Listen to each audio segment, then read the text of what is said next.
I'll just start. I'll be honest. I said at the very top of the pod, putting together this list was almost impossible. Spoiler alert: there's not many good Christmas movies out there. I mean, I was really impressed with the draws for a lot of these, to be honest. Come on. I just got to point out some of them that I found absolutely horrendous, real quick. The Rudolph movies, the Saint Nick, the little, I don't even know, animatronic cartoon, whatever you want to call it. Those are so bad. Claymation. So I'm out on those, man. You couldn't pay me enough to watch those now that I'm an adult. I hated them as a kid, so it's even worse. Matt, I'm hoping this isn't on your list. If it is, maybe save your comments on it. The Polar Express, solid storyline. You know, it's cool. That's got the Owasso connection. The animation will give you nightmares. I don't know who signed off on the animation. It makes the movie 10 times worse. You know, if it had good animation, like Wreck-It Ralph animation or something, I probably would love it. But I just can't look past the terrible animation. But all right, I'll start off. Number one, it's obvious. Oh, slam dunk. I mean, Elf. Genuinely a great movie. You know, not even just a Christmas movie. It'll make you laugh. It'll make you cry. I mean, it's got Will Ferrell in his prime. Just a perfect movie. We can quote it, you know, all day and night. I've seen that movie probably a solid 50 times. I don't even watch it necessarily only when it's Christmas time. I mean, just a perfect film. No, that's a good pick. That's got to be on everyone's list. I think like you said, you could watch that year round, and that's when you know it's a good movie, not just a Christmas movie, not one that you only watch this time of year. You could watch that in July, and you know you would still love it. So yeah. I can respect that. You're gonna love my number one pick, though. It's Polar Express. Oh my That is my number one favorite Christmas movie, and there's others. And so you said making this list was hard because there's not a lot of good Christmas movies. See, yeah, I'm the other way around. It's hard for me to narrow down a top three for me. So for me with Polar Express, I think the movie is really cool. Like you said, the storyline and all that kind of stuff. I actually like the animation. I think it's kind of unique or cool. It's kind of like a nostalgia thing. I think that's a lot of it with Christmas movies. The Polar Express was my favorite Christmas book as a kid. I loved reading that book. I would read it over and over and over at Christmas time. So then when a movie came out, it was like, this is even cooler. So it has that kind of connection. You know, the whole train experience and all that kind of stuff I like too. So the Polar Express is my number one. All right. Well, when I was a youngster, you guys know that was a long, long time ago. Every spring, couldn't wait to watch The Wizard of Oz. Right? It came on once a year. You can only watch it once a year. Well, I'm gonna start out with the classic A Christmas Story with Ralphie and his Ryder BB gun. It's replayed every year for 24-hour marathon on Christmas Eve on TNT or TBS or both of them. But the whole story is just classic. The way they did it, it holds up, you know, because it's a nostalgic look back at when Ralphie was a kid and wanted that BB gun. It's just tremendous. I love that movie. So I put that there number one. And then I'll probably go number two, Christmas Vacation with Chevy Chase. I love Christmas Vacation. I look forward to that every year. That's another one that holds up like Elf. You can watch it any time of the year. If you're flipping through the dial and it's on, you'll stop and watch it because it has some classic moments, especially with his cousin Eddie dropping in. That's always classic. So it's always the cousin Eddie thing. I don't know. Christmas Vacation, you know, the whole National Lampoons, you know, their whole lineup, I feel like is definitely a generational thing. It never like clicked with me. No, it never did with me either. I get it, you know, for the Christmas Vacation, I get all that, the Griswolds and all that, and Chevy Chase is my era, you know, so I guess that's another reason. It's your era, so you know, I can understand your love for Cousin Eddie. My number two, though, so a generational thing, it could easily be my number one, but it's Home Alone, and it's because I was Kevin McAllister when that movie came out. I mean, I was that age. I thought, this is me. This is what I would do if I got left home alone. All the gadgets, all the booby traps, everything that he did, you know, eating all the ice cream, you know, when he was home alone. I'm sitting there his age saying, this is exactly what I would do if I was left home alone. This would be the coolest thing ever. And I remember vividly my dad coming home with Pizza Hut one night on a Friday night with the VHS of Home Alone that he probably bought at Meijer or wherever he bought it, you know. I like remember being so excited to watch Home Alone and eat pizza. So that sounds like a magical night. Anything with Could pizza, easily man. be my number one, but no, Home Alone. Home Alone is It is a good flick. flawless movie. I said I already know you love it because of what is it, Marv, and just anything Italian Pesci? mob related. The fact Yeah. that guy's in it, you just love it. Daniel Stern and Joe Pesci. Yep, Joe I Pesci. love it. It's a great flick. Number 2, this might surprise you guys. It's a Wonderful Life. I mean, I've seen this movie probably 30 times at this point. Wow. George Bailey, just a legend. I mean, he just kept putting his dreams on hold for his family, and for his town. I will say it is a long flick. It seems like I start it at like 8 o'clock on Christmas Eve, and it's the next thing you know, it's like 1 o'clock, and the thing is still going. It just seems like it never ends. I will say that it has to be the color version. I love the purists who will say, "Oh, it's got to be black and white. That's what the artists intended it, or something." Or no, it's just they didn't have the technology. It would have been in color, just didn't have the technology. Just a great message. Just a feel good story. Bedford Falls, maybe the worst town that's ever been created, but other than that, it's just a great story, and it's kind of a fun look back at the old timey, way of life back then. So number 2, It's a Wonderful Life. Good call. Good call. It's a classic. My number 3 and final. This one's really where I meant like I'm really kind of running out of ideas. I will say honorable mention real quick.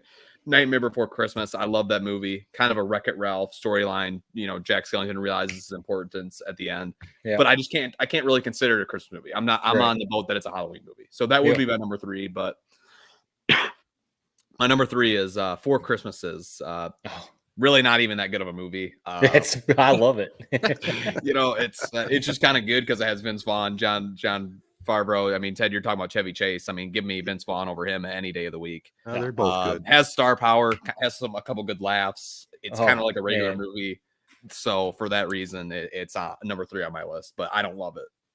That easily could be on my list too. And that movie, we just watched it a couple nights ago, and I crack up. Even though I know everything that's going to happen, there are some laugh out loud moments in that movie. So that easily could be on my list. But my number 3 is another classic generational thing. Ted, I'd be curious what you think of this movie, but it's the Santa Claus.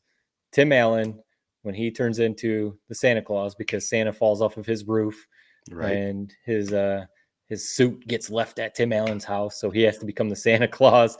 It's just it's again, when that came out, Home Improvement, Tim Allen was just like this biggest TV movie star, and I loved everything that he did at that time. So when he put out a Christmas movie, Santa Claus, and the story's cool, and it's he flies around, and his kid gets to go to the North Pole with him, and all that kind of stuff. And again, as a kid, I was picturing like, what if that happened to my dad? Something like that. So that's my number 3. Those are 3 that I have to watch every Christmas. That's a good one. I did enjoy that one. Yeah. My last one, and I had a list of about 7 here, but I got one left, so I'm going to use it. They had a special on, I think, a week or so ago, 20 years after making the film with Hugh Grant, Love Actually, a rom-com. I thought that was really a good plot line. They had 4 or 5 different storylines intertwined into one movie. I thought it was really brilliantly written. The acting was really good, and I enjoyed that one. So that'd be my number 3, Love Actually. Wow. Do any of us think Die Hard should be a Christmas movie? No. I can't. I've never watched that movie, to be honest. So you never watched Die Hard? No. Wow. I feel like I've never watched it from start to finish. Like at this point, I've probably seen it all. Right. But I've never sat and watched the whole thing. No, it's not a Christmas movie. Okay. Just because Christmas is involved in the movie doesn't mean it's a Christmas movie. I tend to agree with you. Yeah. It's a stupid debate. I don't know who started it. They are a mastermind in just anarchy, but it makes no sense. I don't know why it's so popular. I almost hate that we indulged in this debate. It's not a Christmas movie, man. It's just not. No, I'm just throwing it out there because people seem to have that debate this time every year. But by the way, if you haven't had a chance to see it, it's a good movie. It's a good action movie. Bruce Willis at his prime, man. It was great. Bruce Willis in his prime. I was going to ask you, Ted, you brought up your number one Christmas Story.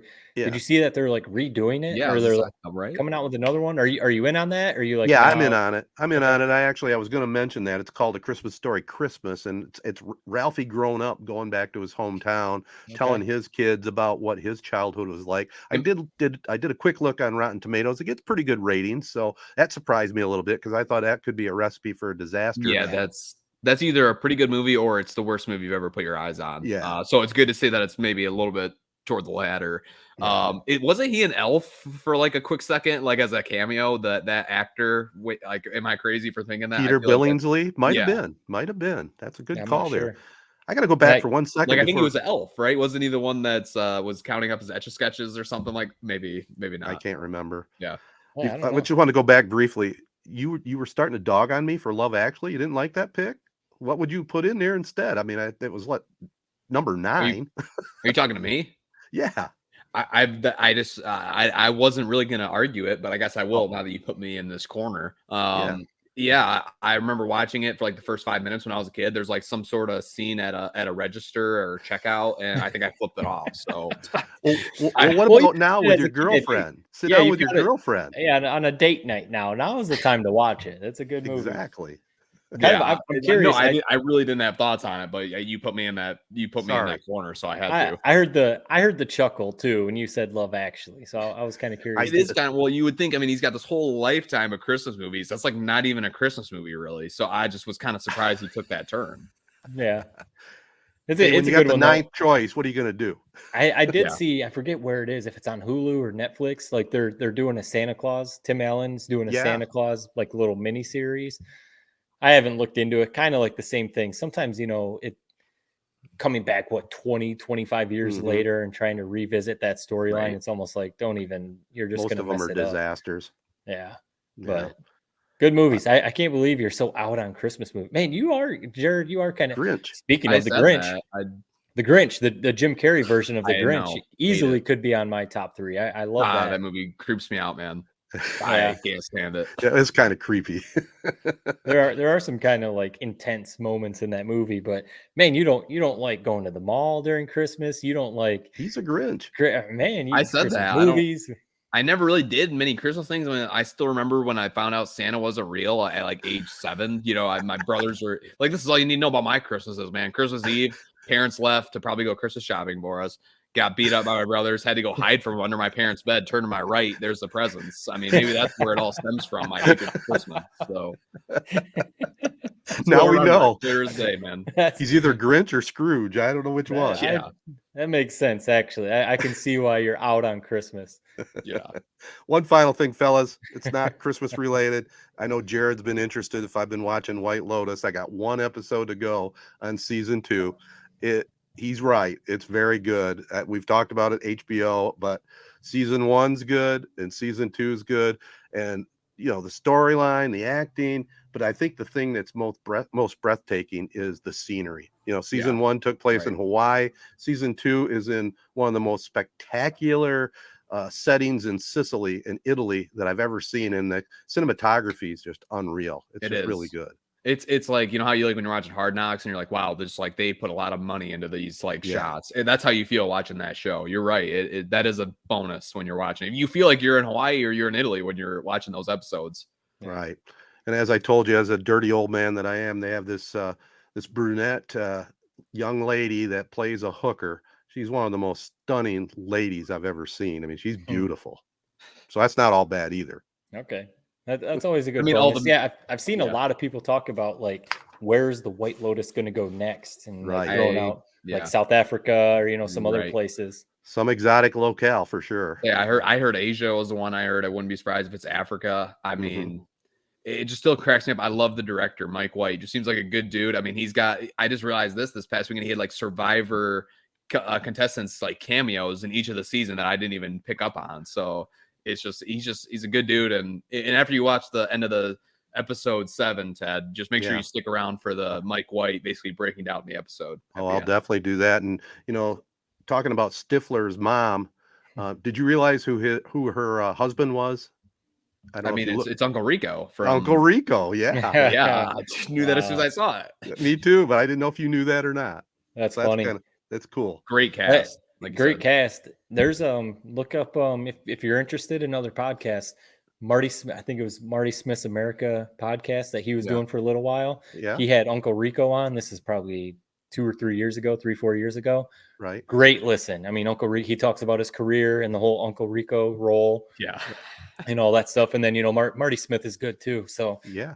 that's a podcast I would recommend. Definitely check that out. Yeah, we really should give him more credit. I mean, he's in Lost. I mean, he's Mhm. been in a lot of good shows. He's really lived on from the Uncle Rico role. We should know Right. what his name is. John While you Grease. close this out, maybe I'll There give you him a go. shout out real quick. Yeah. No, it's John Grease. Oh, John Grease. There you go. Great Yeah. actor. Yeah. All right. That's our little Tedertainment section, boys. Anything else we got to get off the table before we wrap this thing up? We need to get Jared some Christmas cheer, I think. This weekend, Ted, at your guys' Christmas party, you need to cheer this guy up a little bit. You know Well, what I may I'm looking. Maybe I'll show up with Sky Mint Cannabis. Maybe that'll do it. Yep. You know what I'm looking forward to. And this is real quick. Then I'm done for the pod. Give Yeah. me some Christmas cheer. I mean, Avatar. I can't wait to watch it. Oh, Nick, that's call true. me a nerd. Call me that. It's great reviews. Heard it's awesome. I can't wait to see that. It's coming out, within a few days here. I think on Friday it drops. I can't Yeah. wait. Are you like waiting in line? You're gonna go see it ASAP? Or are you? I think it's almost impossible. I think I would have already had to gotten the tickets. I think it's just That over big. Christmas break. It's a must see. Yeah. Really? It's got that big a hype, huh? Yeah.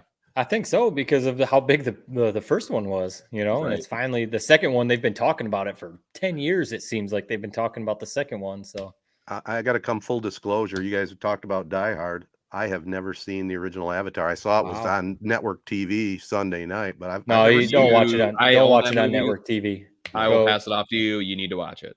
Yeah. All right. Have fair I ever enough. steered you wrong? Have you noticed that every recommendation I give you is good? Most of them. Yeah, I'll give you that. What I mean, about it's my direct- recommendations? What about what I give you? You don't even pay attention to them. I was gonna say what name one? I can't remember one. I gave you The Sopranos originally, didn't I? Right, you did, yeah. 'Cause So I mean that's it's 'cause enough for a lifetime. Yeah. Usually your recommendations are like some true crime. There's a lot of Yeah. murder mysteries, and Jared True. doesn't like that kind of stuff. We did talk about Dahmer. That's true. No, your usual recommendations are either a documentary about a band or true crime. It's one of those two categories. Very true. I'll try to expand my horizons and So you mix got to it go up. watch Avatar. But I did watch White Lotus. I'm loving it. So